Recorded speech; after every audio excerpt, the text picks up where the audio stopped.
Сегодня я хотела бы поговорить о произведении, оказавшем огромное влияние на мир литературы и получившем немалое количество отсылок в самых различных играх. Речь пойдет об антиутопии Уильяма Голдинга под названием «Повелитель мух». Я не буду полностью раскрывать сюжет, лишь пробегусь по завязке и моментам, которые наиболее сильно меня зацепили. Итак, автор сходу перемещает нас на остров. Произошло крушение самолета, и ребята потихоньку собираются в одну группу.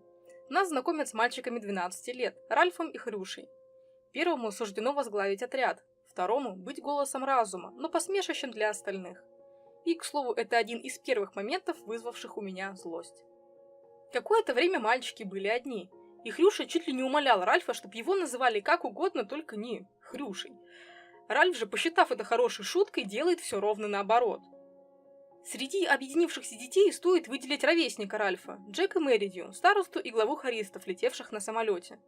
На протяжении всей книги будет разворачиваться их с Ральфом противостояние, начавшееся с объединения и солидарности, но постепенно под гнетом острова и человеческой природы, достигающее дикарского выплеска.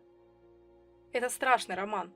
Он захватывает и не отпускает, позволяя лишь делать глубокие вдохи между заходами и анализировать собственные чувства.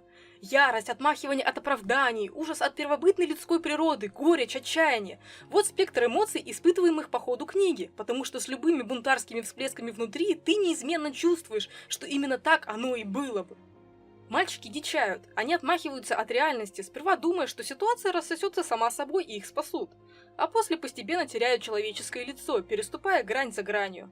И вот насколько я злилась на Ральфа и в чем-то понимала Джека в начале романа, хотя злилась, конечно, и на него тоже, настолько же отчетливо я вижу рост первого и презираю второго ближе к окончанию книги. Презираю, потому что поначалу он еще осознавал, в чем он не прав, но после ему стало куда проще от этого отмахиваться, упиваясь вседозволенностью и поддержкой собственного племени. Ральф же, в противовес ему, заставляет себя думать, пусть и неохотно, пусть не желая прислушиваться к Хрюше, который говорит нужные и правильные, но порой такие неудобные для принятия вещи. Чуть особняком, но по сути разделяя роман на «до» и «после», стоит одна сцена в лесу. Здесь стоит сказать о том, что с самого первого дня на острове начали плодиться слухи про некого зверя. И в конечном счете этот страх достигает таких высот, что в качестве жертвоприношений ему оставляют свиные головы на пиках. Один из мальчиков, Саймон, начинает сходить с ума и в какой-то момент говорит с этой головой в лесу. И вы вообразили, будто меня можно выследить, убить? Ну ты же знал, правда, что я часть тебя самого, неотделимая часть, что это из-за меня ничего у вас не вышло, что все получилось из-за меня.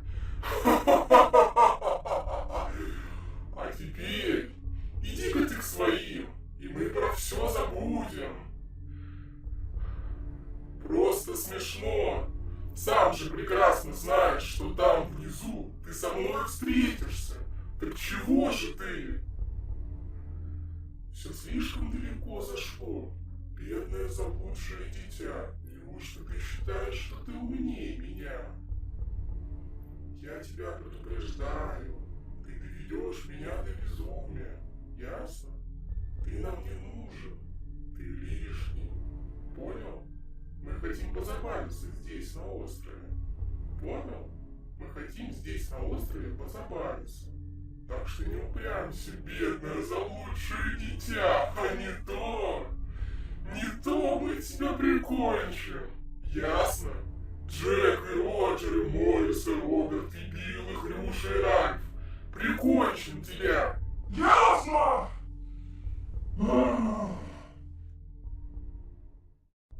Этот разговор напрямую подводит нас к тому, что вот-вот свершится, при этом также открыто говоря, что тьма, зверь, неотделимая часть каждого из нас.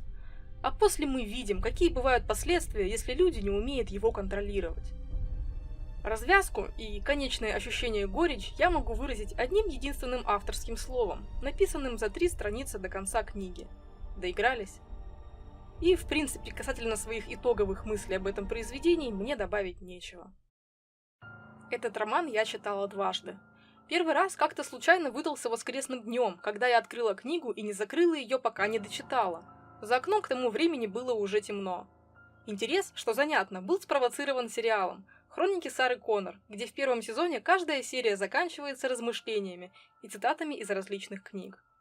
В видео мы приведем кусочек оттуда, но предупреждаем, в нем говорится о концовке романа, так что если вы не хотите знать ее, просто нажмите на паузу и щелкните по нужному тайм-коду в комментариях.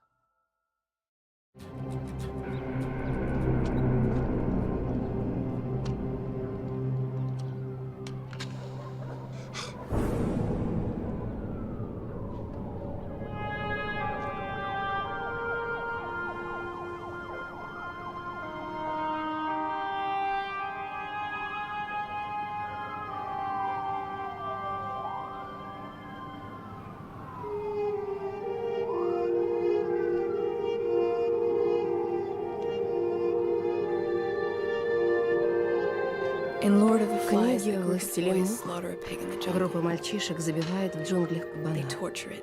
Изрубив его, они насаживают его голову на кол в дар зверю, летающему словно бог над островом.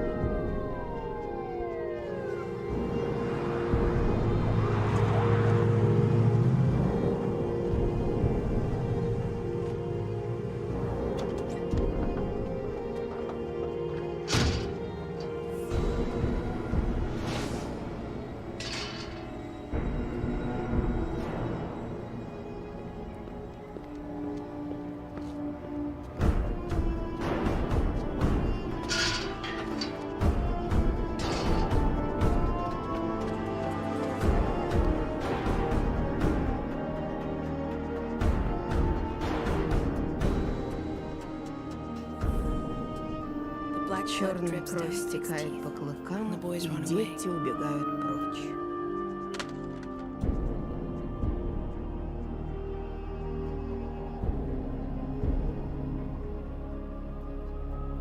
После один из мальчиков наедине с собой рыдает, не по кабану, а по утраченной невинности и черноте людских сердец. Так вот, прочитала я роман взахлеб, и, в принципе, все мои чувства выражала обалдевшее вау. Это было года 4 назад. Сейчас же я читала более вдумчиво, анализируя каждого героя и периодически прерываясь. Например, как я уже сказала, поначалу я была в чем-то солидарна с уверенным в себе Джеком. Мне близки мысли взрослеющего Ральфа о том, как важно думать, и даже легкая зависть к тем, кто способен рассуждать в тех вопросах, что мне недоступны. Кто из нас хоть раз не оказывался на месте Хрюши? Как бы неловко было это признавать. Когда тебя злобно высмеивают за то, в чем ты, в общем-то, не виноват. Или же попросту отмахиваются, не желая слушать. Ну и, конечно, Саймон, моя отрада, отражающая этот въедчивый внутренний голос, раскрывающий все твои мысли, страхи и пороки. Кто из нас хоть раз не общался с собой, заглядывая в самую суть, прокручивая навязчивые мысли, пытаясь найти ответ на вопрос, или, как ни парадоксально, пытаться убежать от самого себя?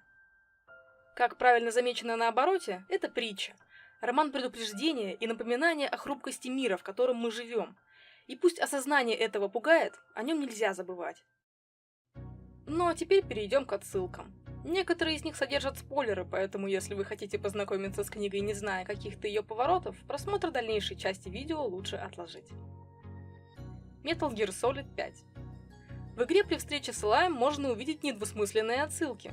Свиная голова, лежащая перед ним, а также болтающаяся на поясе раковина. В книге в нее трубили, созывая собрание. Также того, кто держал ее в руках, нельзя было перебивать. Элай убивает мальчика по имени Ральф, свалив на него трубы. В книге человека убивают, свалив на него булыжник, и это не Ральф, но отсылка вполне прослеживается.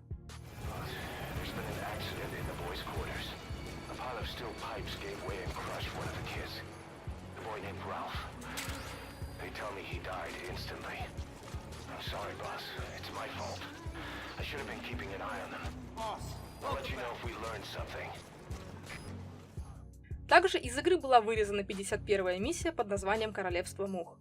Окружение, как можно увидеть на артах, отчасти отражает то, как выглядел остров в романе. Halo 5.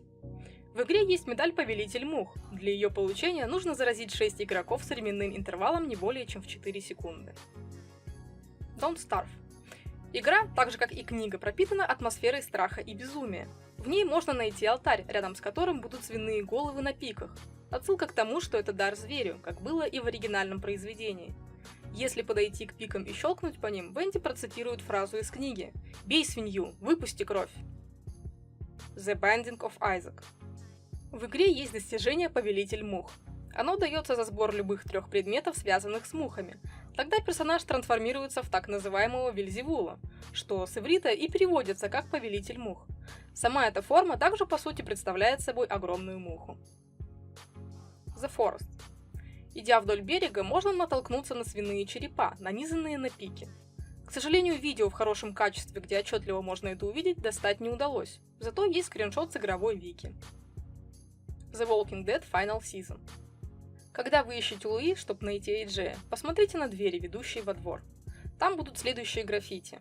Саймон мертв, Хрюша мертв, Ральф следующий.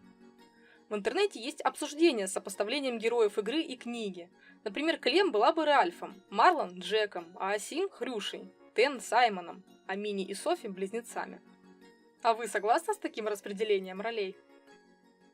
60 секунд. Если в начале игры не забрать с собой сына при эвакуации, но в первые 10 дней дождаться его возвращения и открыть ему дверь, в журнале будет запись о том, что Тимми бормочет что-то о силе раковины. Как я уже замечала ранее, в книге эта раковина служила символом власти. Надеемся, вам понравился этот выпуск. Если вы уже читали эту книгу или же только собираетесь это сделать, обязательно напишите нам свои мысли после прочтения. Также подписывайтесь на нас в соцсетях, чтобы быть в курсе всех новостей. Ну и, конечно, читайте хорошие книги, любите игры. И помните, если вам не нравится произведение, вы просто не нашли своего автора. Всем пока!